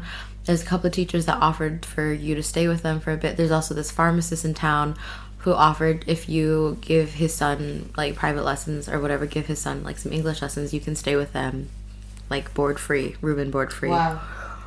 But my coordinator was like, but that doesn't seem like a really great option. Like, you know, there's a couple of teachers at the school that offered you could stay with them for a bit while until you find a place. And I was like, that's amazing. Yes, of course. So I get there and I I get on the bus. So here's the thing. In Galicia, they speak Gallego. And I did not speak Spanish or Gallego. So not knowing what anything meant. And this is the first time you were coming. Yeah, it was my first year moving officially to Spain. And I didn't know anything. And I remember all the names are so different. Like, for example, instead of saying... so the word for, like, pueblo is... in Spanish is pueblo, right? A village. In Galician, it's pobra. How am I supposed to know that? I don't even fucking know what pueblo is. Yeah. And just things like that. Even their spelling. So like in Spanish, so in Spanish they don't use a lot of the X, but in Galician there's a lot of X's. Interesting. So for example, you have like junta, but in Galician it's xunta with an X. Oh, interesting. And so the X is like shun. It's a sh sound. Shun. So I didn't fucking know any of this, and so imagine my surprise, like all this spelling's different and everything. And I get there and I was like, all these names are completely... They're not like the, like, Gaviota and Paloma, like the typical Americanized Spanish things when we call it the places, like even, you know, like Santa Barbara and like all that stuff, like those types of things. And so it was nothing I was anything remotely familiar with. So yeah, caught the bus. They told me, they gave me, like, this is how you get here. You get off at the bus station, whatever, right? So my coordinator, he misspoke, and he meant to say bus stop, not bus station. Oh, shit. So it's very different, because in the town that I worked in and eventually lived in on my own, there's no bus station. There's only bus stops. Yeah. But the town right after where my family lives has a bus station. And so I accidentally passed the entire pueblo. Wow. And because I was like, okay, I gotta look for the bus station, not realizing like how country and like rural this part of like the world is. And I was like, where's the bus station? Pulled up. It's just like, I get to the bus station and I get off and I don't see anything. They're like, yeah, we'll be waiting for you at the bus station, whatever, right? No one was there. It's just, I was there. And then when I got off, the bus immediately left. Didn't even let me take my luggage off. So my luggage just like left with me as well. Oh my God. So yeah, I broke down crying because I didn't know how far it went. I didn't know if it was going to come back. And so I called my coordinator. I was freaking out. I was like, I don't... How did they leave without giving you your luggage? The guy just like got off. He didn't realize that I had luggage down there because I was supposed to let him know or something like that. But yeah, you started driving away. Yeah, like they like if they're quick, they'll like drop you off. You got off, and that's it. And I guess he didn't realize I had luggage. And you were the only one that got off. Yeah, and I didn't speak the language, so I didn't know how to communicate. Yeah. So I called my coordinator and I was like explaining to them. He's like, okay, 2 of the other English teachers are gonna go pick you up. Don't worry. And they came over and they're like, oh, I'm so and so. I was like, oh my God, it's so nice to meet you. But I was like crying. And I was like, but like the bus, like my luggage, all of my luggage is on that bus. That's horrible. And they're like, oh, like it'll come back. Like, don't worry. So then it came back and then the bus stopped and they spoke to the bus driver and they're like, can you open the thing for her to get her luggage? We got my luggage, went to the car, went back to the town that I was originally supposed to be stopping in where I worked at. Went to the high school, like walked around a bit, got to know some, like said hi to everybody. Like, mind you, people don't even speak Spanish. So yeah, that's hard. Much less speak English. That's why I feel like I'm very glad that I've been, at least for like the first part of my Spanish journey in Zaragoza, because everybody speaks Spanish and there's not really any like confusion of the language, which is really nice. Decent. Also, like compared to like bigger cities in Spain, not a lot of people speak English, which is good. So like forces it's a good you comfort. to speak a little bit more Spanish than maybe. Every time I've been in like Madrid or Barcelona, and like I speak Spanish not very well, sometimes people just start speaking English to me, and I'm like, But here, that doesn't really happen. Like they'll continue, which is good because it like forces you to like, which is what you get need. out of your comfort zone and exactly. speak, which is what you need. Yeah, so completely. I feel like it's been a good place to be for sure. It's a good starting point. I agree, but yeah.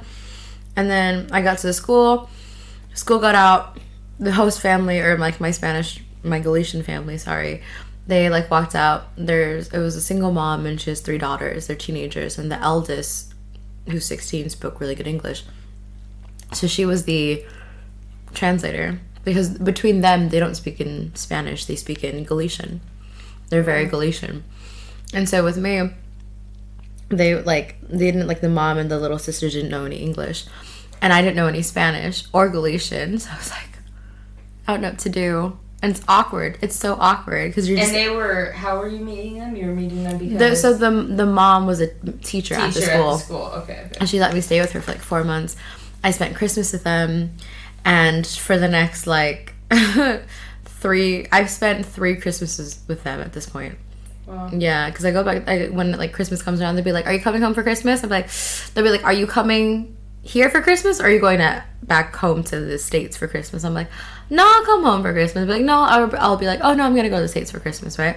Like, I've got 2 places to celebrate Christmas really now. Sweet, yeah. It's so nice. And you went there for Easter. Yeah, I usually go there for like the big holidays. holidays, like because Spain has so many of them. Yeah. But yeah, so that's. I mean, you'll get that. Hopefully, yeah. Gotta stay longer for sure. But yeah, no, that's really cool. And then. So you loved it so much. Did you just want to be in like a bigger city? Is that why you moved? I'm a city girl. I can't help it. I'm a city girl too. I'm a city girl. I can't help it. That's like one thing I really told them, like when I applied for this, I was like, I just want to be in a city. Like, I don't really care that much like where I was, but I just wanted to be in a city. They asked me as well when I applied for Redacted. Yeah. I was like, should I say the name? Should I say something else? Redacted is better, I would say. But I remember. We just trying to be. I'm okay for that. Yeah. Just trying to be as discreet as possible. I feel like if someone I know actually listens to this, it'd be like, oh, I know exactly who this is. Yeah, I always feel like that too, but they couldn't prove it was like.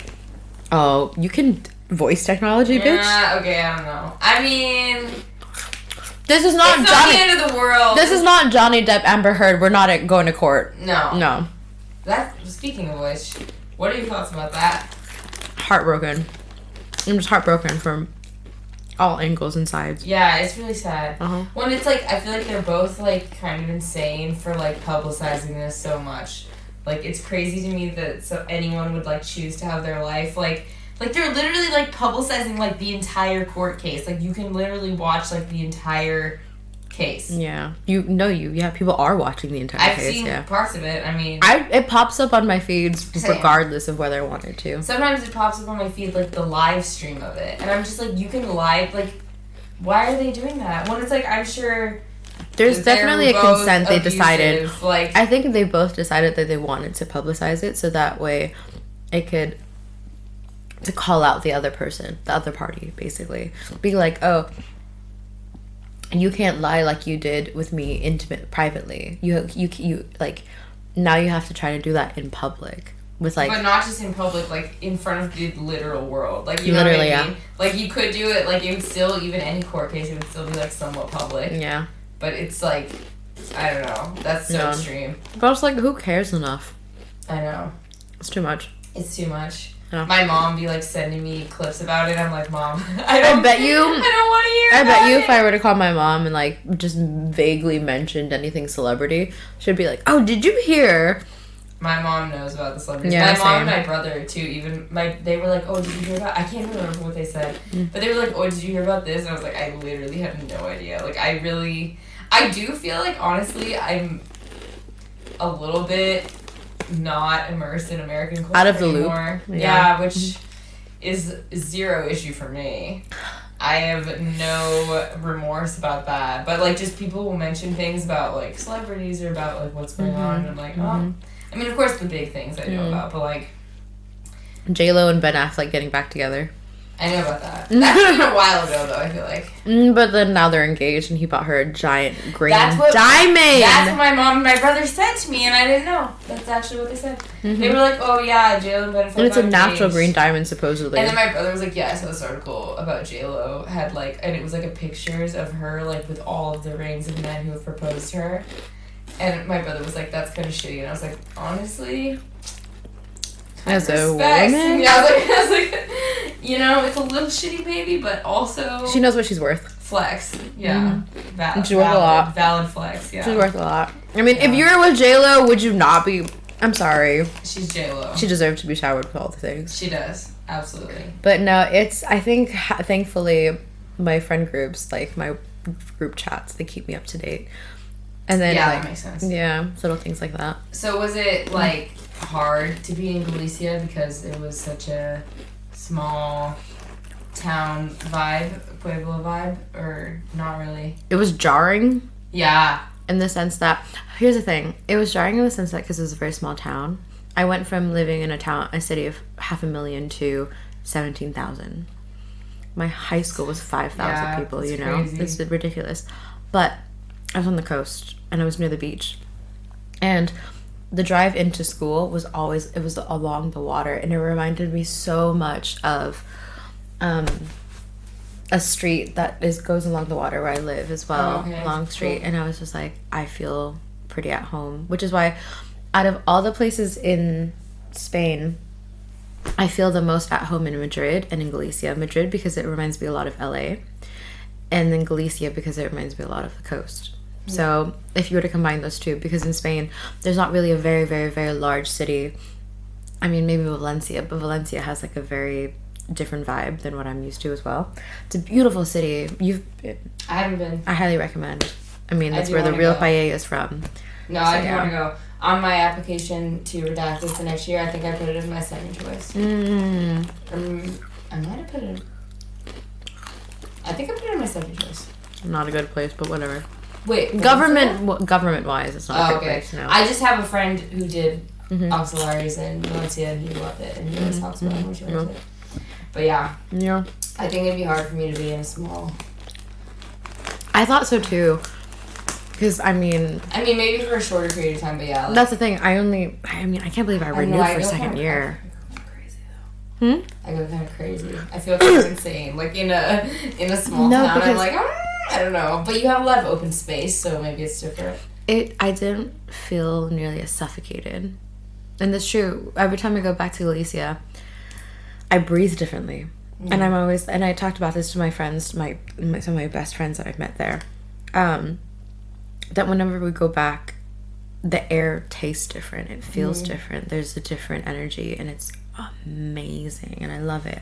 And like I said, I'm not a small town girl by any means at all. You know, I grew up between all these different major cities in Southern California, so it's like, and Southern California is 20 something million people, right? I'm used to the noise of a city and everything like that, and so to go from that to like, I hear like horses neighing. I like wake up, like outside my window there's just a fucking horse. I mean, it would be really cool though. Like, I feel like, I guess the only time I've experienced like anything remotely similar to that was when I was in Cuba, because I was in Havana for most of the time, but then the last week we like stayed in all these different smaller towns in Cuba, and it was like pretty magical. Like, it is pretty magical to have that. There's a reason why there's a small town energy, small town magic, and like draw, there is. Even in the U.S. it's the same. So, but it was great. And then I made friends that they also spoke English, but they're Galician and we would speak Spanish. And then my second year is when I met some of my really, really close friends, one of my best friends, and then we were just like a little foursome, the four of us. And I remember that year just hardly paid for alcohol, because like at that point was like friends with all the bartenders and the bar owners. And my friend was dating a bar owner, and so we would always just like go to his place, and he would always be like, and we would never be like, oh, can I get this for free? They would always, you know how in Spanish it'd be like, te invito. I'll invite you to it. Like, it's fine. Like, it's my treat. And so it wasn't a case of like, oh, I'm not going to pay for it because I'm not going to pay for it. I would go to pay for it, and they'd be like, no. That type of. Nice. Yeah. And for a full fucking year. Wow. And then spent my first summer afterwards. I went home for the summer. And I was like, no, I'm going to go home because I don't know. You know, I haven't been home in a while. I want to go home. The first summer? Yeah, the first summer. Okay. And then I haven't gone home since during the summer. Wow. I've just stayed in Spain and traveled.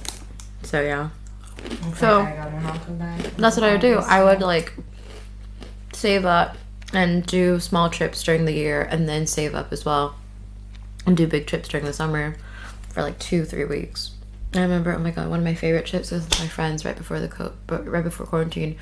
We did, oh, my God, what did we do? We did Croatia, Montenegro, Albania, and Greece. And then the trip before that, we did Austria, Hungary, and Croatia. And it was just in the winter. I really want to go to Croatia. Dude, go to Montenegro. I've heard amazing things. Albania would be your shit. Really? Yeah. Alright. It's surprising. Greece is like my least favorite. No, I feel like I would like Albania. That doesn't surprise me. Yeah. I feel like you still feel really cool. The USSR vibes are still there, but like a good. You know I like that. You know I like that. Yeah. You know I like the USSR vibes. There are literally so many sculptures and statues of Stalin everywhere. It was so trippy. That was a trip. We took like a tour of the capital city of Albania, Tirana, and our tour guide literally walked us behind this giant museum, and it was just a garden of like Stalin statues, and I was like, what? Mm-hmm. That's like when we were in Eastern Europe, like Lithuania, Latvia, Estonia. It has like that. Has that feeling too. Mm-hmm. But it's wonderful in a weird way. Yeah. It's like hard to. It's like it feels like almost like intense. You have to experience it. Like it's hard to experience. Yeah. Or Poland, like something about. I loved Warsaw. It feels like, it just feels like a very.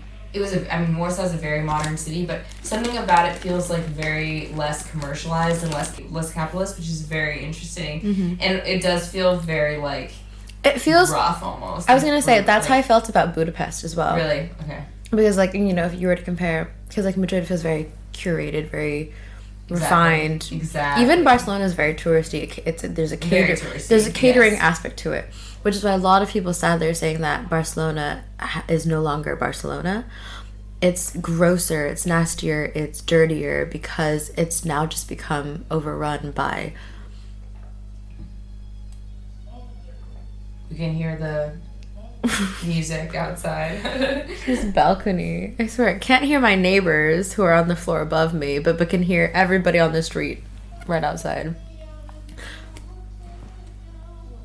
I wonder if this is getting picked up. I hope so. I hope so too. It's a immersive podcast. Mm-hmm. You get to hear us eating Cheetos, you know, the background. It's become ASMR. Yeah, ASMR. That's what happens when you live in Spain and you have dinner at like 11 o'clock at night. It's the vibe. Still never gonna get used to that. Yeah, I feel like I always do that. I don't know why. Really? Well, especially since I work night. But your schedule's weird. Yeah, my schedule's weird. Mm-hmm. Not always, but for a while. But what about you? How's it? You've been here officially in Spain now. What was it? Since let's say December, because you came like end of November. Yeah. December, January, February, March, April, May. Pardon, I can't count. 5? December, January, February, March, April. Yeah. Like 5. A little over 5 months. Mm-hmm. I mean, I love Spain. I don't want to leave. It's the longest you've been away from home, right? In terms of like definitely, out of the country, definitely. Yeah. I mean, it's about the same amount of time, I guess, that I was in Portland.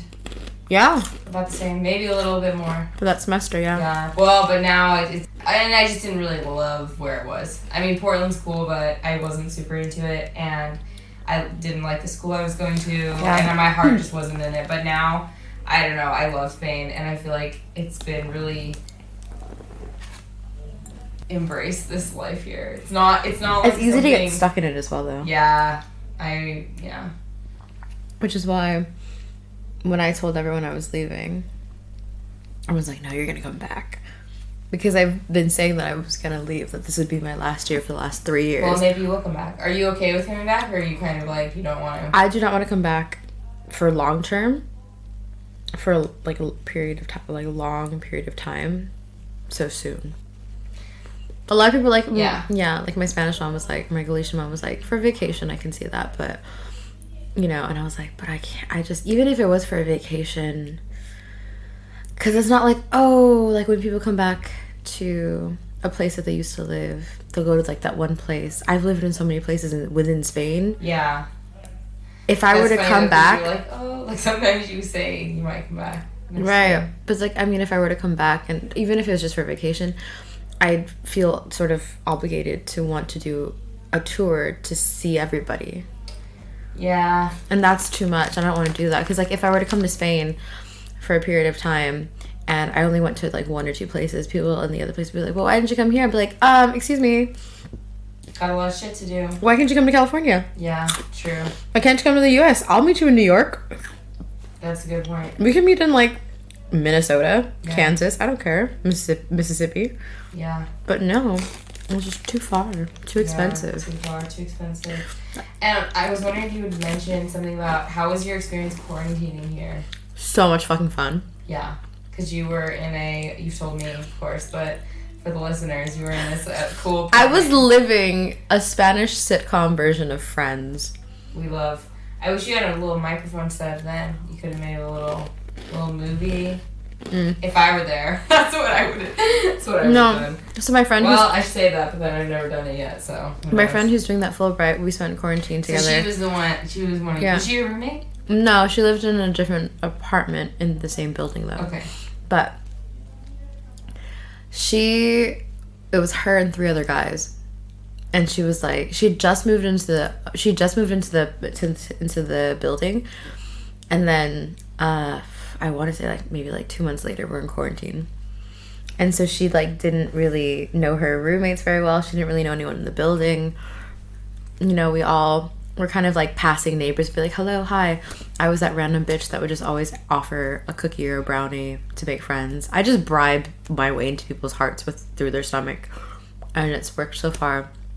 And I remember she would sometimes, if she needed to escape, because it's a lot of testosterone, I was like, I don't know if I could live through that. And it was 2 French dudes and a Spanish guy who also spoke French fluently, who was studying French. And so she's like, I'm just surrounded by techno music and French people and flamenco all day. Like, help me. And this was, I want to clarify for people, this was in Seville. Seville, yeah.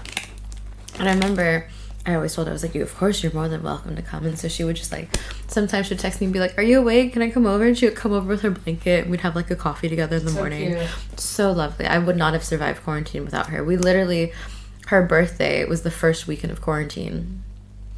And so we celebrated her birthday. But again, at the time, I didn't really know her that well. We were friendly. And then now we're like super close. And looking back, occasionally we'll talk about that time. We'll be like, I'm always like, we need to write a screenplay. Yeah. Because the shit that happened, because we were the only 2 Americans, everyone else was Spanish or French. And we were the only 2 non-Europeans. It was trippy. And there's like a random Mexican girl. Oh, there was, you know how people during quarantine, they're talking about like quarantine love stories, like through the rooftops? Yeah.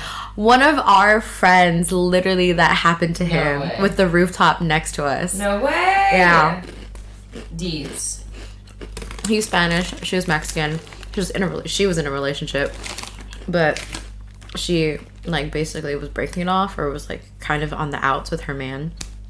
And they, you know, they would go hang up their clothes to dry on the rooftop, and they would see each other. And it was, our rooftops are close enough that you can talk, but not close enough that you can like hop over. And they would like talk, and they would, you know, apparently they got to know each other. And then at one point, technically she broke the law, she broke the rules, and she came over into our building, because you're not allowed to leave your building space. Technically, you're not allowed to leave your apartment building, or your apartment. Were you allowed to walk around outside? There was at one point where they did let us, but for like the first month of quarantine, we weren't allowed to go outside at all. Wow. So you just ordered groceries and stuff? We were only allowed to go outside to go get groceries or go to the pharmacy. And was it like you had to go at a specific time or no? You had to? Go at a specific time to the pharmacy or two? No, you could go whenever. I was curious because my friend who was living in Chile, she said that there was like everyone had like an allotted time slot that they like eventually to go to the grocery store. So I was just curious. Eventually, no, for the grocery store you can go whenever. Okay. But at this time though, I remember we weren't wearing masks because nobody knew. Wow. That it was like people were still trying to figure out if it was like airborne, if it was through shared fluids or whatever. Like nobody knew, or if it was just like physical contact. And so we had to wear gloves in the supermarket, but we weren't wearing masks yet, I remember. And then eventually we started getting masks, and then like one of the neighbors that lived in the building across from us, he was a fashion designer, and so he would sew masks, and he would like put it in a bag, he would like throw it over to us. We'd emptied it, we'd put our cash in, and we would throw it back over the rooftop. Cute. Yeah, it was like €5. Yeah. And that was where our first the original was like the fabric mask, because this is before everyone was like switching to the surgical masks or whatever, right? And then even more specifically. And I like didn't even have a mask. I remember I was like, I don't even know where I'm gonna get a mask, or where I'm gonna buy a mask. And then and then I remember so he met this girl over the rooftop, and then at this point we weren't technically allowed to leave our own apartments. Like, I'm not the police. Yeah. But then I remember, because we had parties. Like, I mean, so the thing is, technically we weren't supposed to be mixing, but we were all in the same building together. Yeah. And, like, only a couple people, like, some people were unemployed. Majority of people were unemployed. Some were students. And then some were working from home. And then some actually had to leave. So were you working from home at this I was, time? yeah. Okay. Yeah. I mean, I wasn't doing too much anyways. Just, like, filming videos and, like, sending it to the teachers. And the teachers would send it to the kids. Because nobody knew how to do online. Yeah, I was just curious. Teaching at that point, right? Yeah. But anyways, so we would party together. We would have brunch together. Everyone at some point had a birthday during the quarantine, so we are away from home. We couldn't leave. Like, they were very strict. We couldn't even leave to go see family. Like, you can see, even the people, some of my friends, they lived 15 minutes away. Their parents lived 15 minutes away. Could not see their parents for like 2 months. Wow. It's crazy how much stricter that they were about it really everywhere besides the U.S. pretty much. I mean, the U.S. like. I was really glad I didn't spend quarantine. Yeah, I didn't like. I was pretty like good about it, but that's another thing. Like you're saying, like people you were in your building with. Like I did hang out with like the people I worked with. Yeah. Because I still was working in the hospital, and so we're around each other. Anyways, like we're already exposed to each other, so might as well. We like just my friends that I worked with. We would like hang out together. Yeah. But then I remember sometimes we still were like scared. We probably like I remember we had a little was there a scare party. Well, I remember we had a Halloween party, me and, like, my friends who I worked with, and then some of the other people we worked with had a different Halloween party, and the people at the other one all got COVID. because one of them must have had it, but we didn't. So, but I remember afterwards, that ENFP luck has come through. We like wake up the next morning. We were being so irresponsible. We like felt so bad. So we just got lucky for sure. But, it looked out. And I was like, yeah, it's scary. I mean, it was even more scary early on when we just like didn't know like all the consequences. Nothing. Well, I mean, obviously working in the hospital was like traumatic because you like seeing all these people die. I mean, yeah. Working in a hospital is traumatic when even without a whole pandemic overhead. Totally. I mean, that's like I should do a whole episode about that, about working through the pandemic. A whole season. Yeah, literally a mini series. Yes, no. I could do a whole season about what happened during quarantine. Too much. Yeah, but that's fun that you had that. And it's good that you like had some people that you could like talk to and like rely on in some way. And it's like, yeah, if none of you had COVID and you like weren't really going out, then we were just mixing with isolated. Each other. Yeah. And that is how because up until that point, I only had like a few Spanish friends in my Spanish family, but they lived on the other side of the fucking country. And so through quarantine, I was able to make, I guess I unintentionally made these like really, really strong ties and like Spanish friends. And I remember after quarantine that summer, one of my neighbors, he invited me to go to his hometown, which is like an hour away, and hang out with him and his mom. And I got to go and I got to see his hometown. I got to meet like his siblings and I got to see his friends, and we got to go to the beach and like go to all these places he grew up and everything, and got to meet his dog. And it was so cool. And like his mom, you know, and then if his mom ever came to visit afterwards, he'd be like, my mom's here, she says she wants to see you. And so like cute. You know, because we spent the weekend together. And I was like, oh my gosh, she's so cute. Like, you know, and I'd be like, mama, like, mom. So I have all these like random Spanish moms everywhere. So cute. And then my other friend, one of my other neighbor from quarantine, the first day of quarantine, I was on the rooftop reading a book by myself. There's no one there. And then she came up with her friend, and I had no idea who these people were. I didn't know if they lived in my building because my building's huge. And they were just having a glass of wine and they're talking in Spanish, but they speak Andaluz, and so I didn't understand their accents. And I was just reading my book and eating my grapes and just ignoring them. And then eventually I went down, I was like, okay, bye. And like I'd never met them before.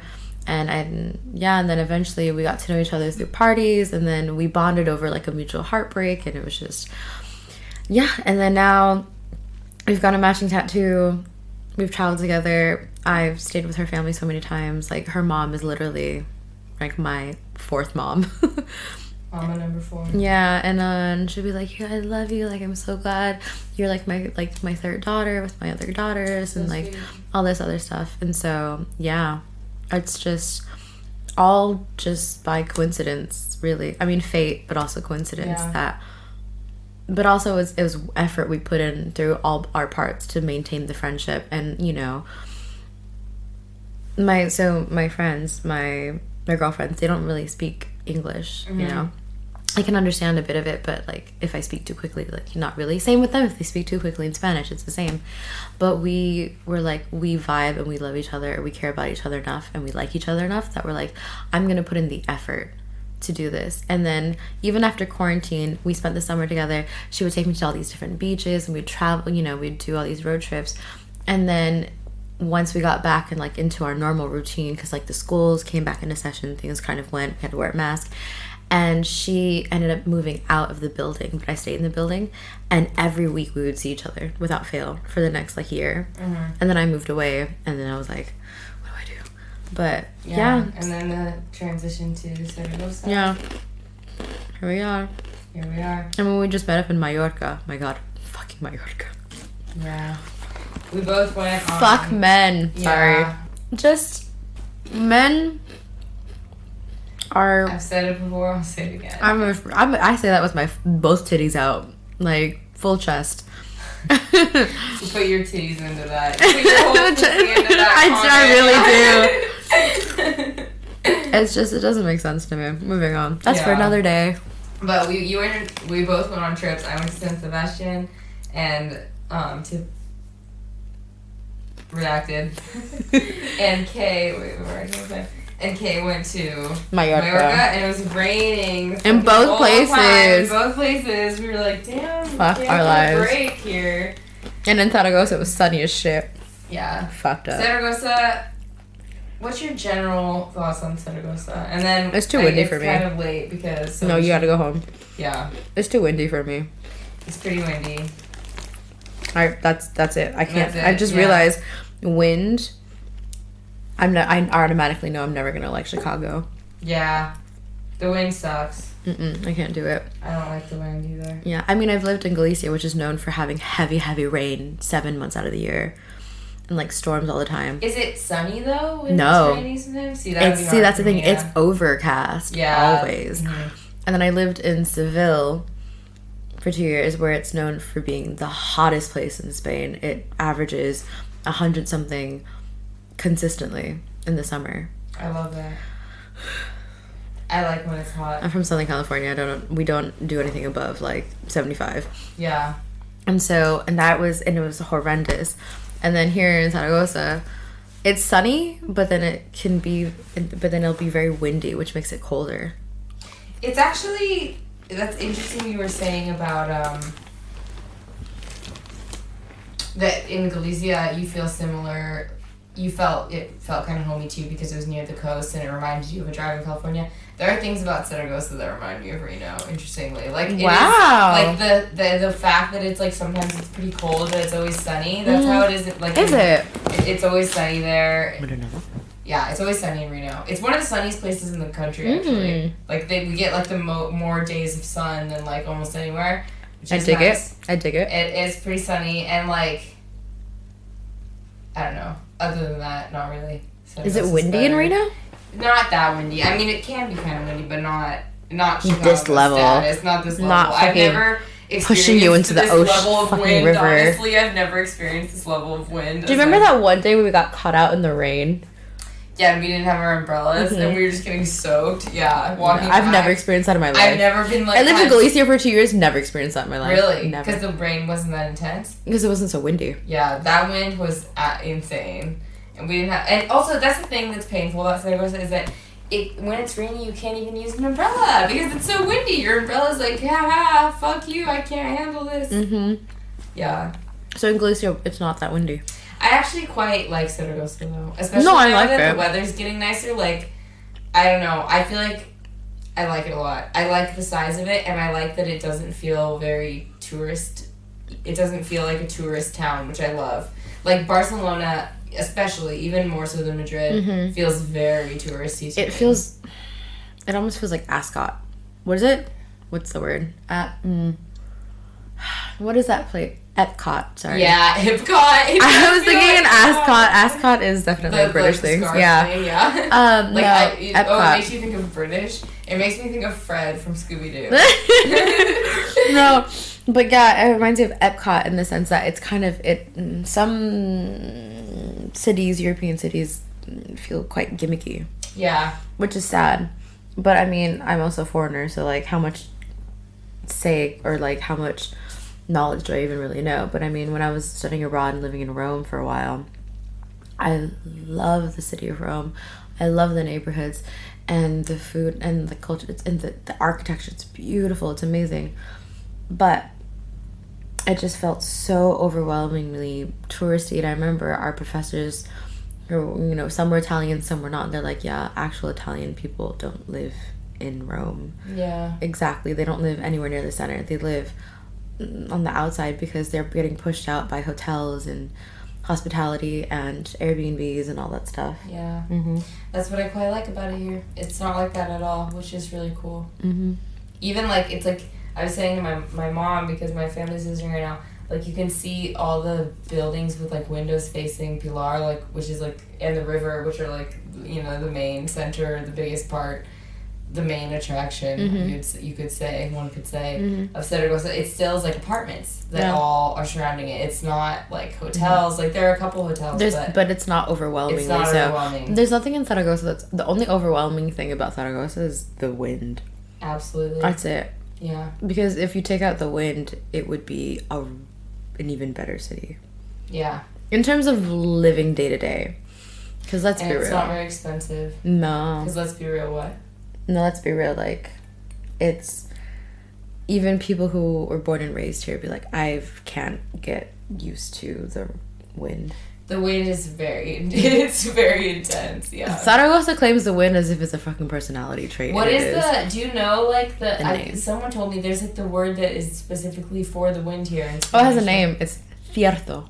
Cierto? Cierto. Sorry. Cierto. Cierzo. I thought that was extremely fascinating that there's, like, specifically a word, like, for these winds it's the from name. The mountains, yeah. It's the name of it, and it's fucked. It's like how in California we have the Santa Ana winds. They have cierto. Yeah. Fucked. It's fucked up, yeah. I'm not here for that. Alright, well, I'll let you go to Get bed. some rest. Thank you for being on this podcast. Thanks for having me. Next time I see you, maybe we can do a part 2, see where your life is now. Oh my god, where's it gonna be? Maybe in wherever next time I see you. Tahoe? Maybe Tahoe, yes. Maybe Tahoe. Maybe. Shut up. You never know. Fuck up. Don't say that. Don't put that on the word. Redact. I'll bleep it out. Yes, thank you. Don't worry. Okay, bye.